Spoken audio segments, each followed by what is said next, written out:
Kita lanjut ya. 2 malam ya? Ya. 2 malam ya. Oh ya, 2 malam. Sudah jalan macam mana itu mata.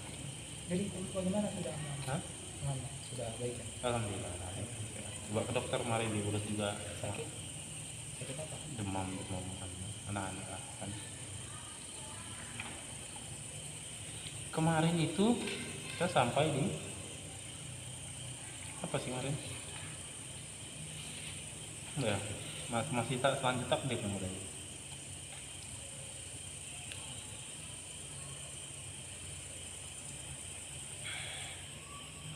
Termasuk sesuatu yang baik jika seorang hamba diberikan tuntunan untuk menyebut nama Allah manakala menghadapi musibah dan bala.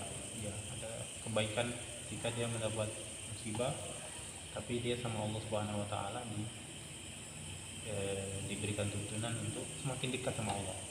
Karena ada juga orang sudah ada bencana makin jauh. Ya. Dan mengingatkan janji Tuhan kepadanya dan derajat.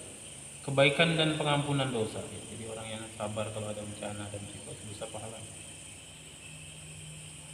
Demikian itu lebih bermanfaat bagi kaum muslimin dan dekat kepada pemahaman mereka, sebab memandang kepada ilmu azali tadi yang kemarin ya, azali, penetapan Allah pada zaman azali, takdir dan ketentuan yang telah ditetapkan dalam ilmu Allah Subhanahu Wa Taala yang hakiki, yang azali, menghendaki kepandaian dan pengetahuan yang mendalam, dan tidak setiap orang bisa mencapainya. Jadi perlu pemahaman yang khusus untuk itu. Artinya kalau kita kadang betul-betul tidak bisa, saya dia tidak bisa, saya ngomong saya tidak bisa, itu seperti kembali ke apa yang disampaikan oleh Sayyidina Ali bin Abi Thalib, bahwa takdir itu sangat dalam, lautan yang sangat dalam, kita tidak tahu. Lain halnya dengan janji baik dan ancaman tentang hari akhirat. Ya, lain pula dengan Allah katakan dalam Al-Quran bahwa kamu buat begini, Allah kasih pahala besar, kamu buat begini, azabnya besar. Itu kan sudah jelas. Hal ini bisa dipahami oleh segenap lapisan manusia. Karena itu mengingatkan tentang janji baik dan ancaman itu sangat berguna bagi manusia ketika dia menghadapi bala dan ketika melakukan ketaatan dan maksiat. Karena itu pula kita dapati Al-Quranul Karim dan Sunnah Rasulullah SAW dipenuhi dengan ingatan janji-janji baik dan ancaman yang akan mencemaskan, juga nasihat-nasihat dan larangan-larangan. Sebenarnya bukan hanya itu, kita ini apa ya, kurangnya edukasi, bahasa kita edukasi, pemahaman masyarakat tentang hukum Islam ini, sebab akibat, jangankan itu, terlalu hukum negara ini sendiri kita tidak tahu. Kita warga negara tidak tahu hukum kita. Nanti sudah kena kasus baru dia tahu pasal ini hukuman penjara sekian tahun baru. Iya. Padahal dia warga negara Indonesia. Kalau saya tadi, kalau tadi saya pemerintah, saya buat itu di Facebook, saya hambur pasal ini tentang ini, umpamanya contoh tentang pencurian pasal ini hukumnya penjara sekian tahun, itu dibuat papan di baliho caleg itu, cabut tuh baliho itu tulis gitu. Jadi setiap orang yang motor, untuk mencuri ini hukumannya penjara sekian tahun.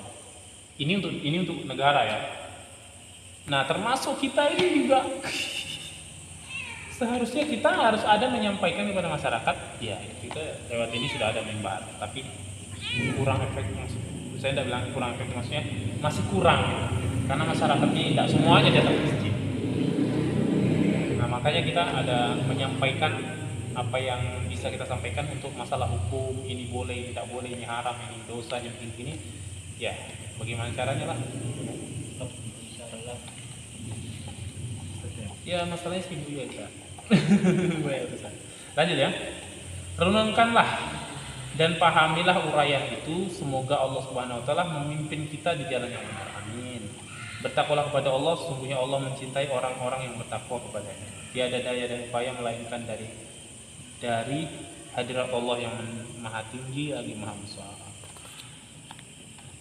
Lanjut ke ilmu ya, sedikit kita tambahkan. Menuntut ilmu adalah kewajiban setiap orang. Bahasa di sini fardhu ain. Karena menuntut ilmu itu wajib. Ini juga Oh. Ngomong aja sih. Ini juga sih banyak orang yang tidak paham bahwa menuntut ilmu itu bukan untuk cari ilmu. Kok bisa Sob? Iya. Menuntut ilmu itu bukan cari ilmu, tapi keperluan kita kepada Allah. Bukan aku supaya dapat ijazah supaya itu, bukan itu. Kita mencari ilmu ini untuk kita bisa taat sama Allah.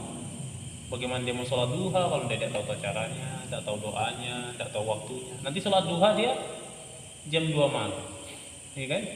Sholat tahajud dia jam 8 pagi, kan tidak tahu. Maka ilmu inilah yang menentukan dia. Bahkan ada kita menjelaskan bahwa orang yang lambat datang untuk sholat, dia datang, begitu dia masuk masjid komat saudara, masuk Allah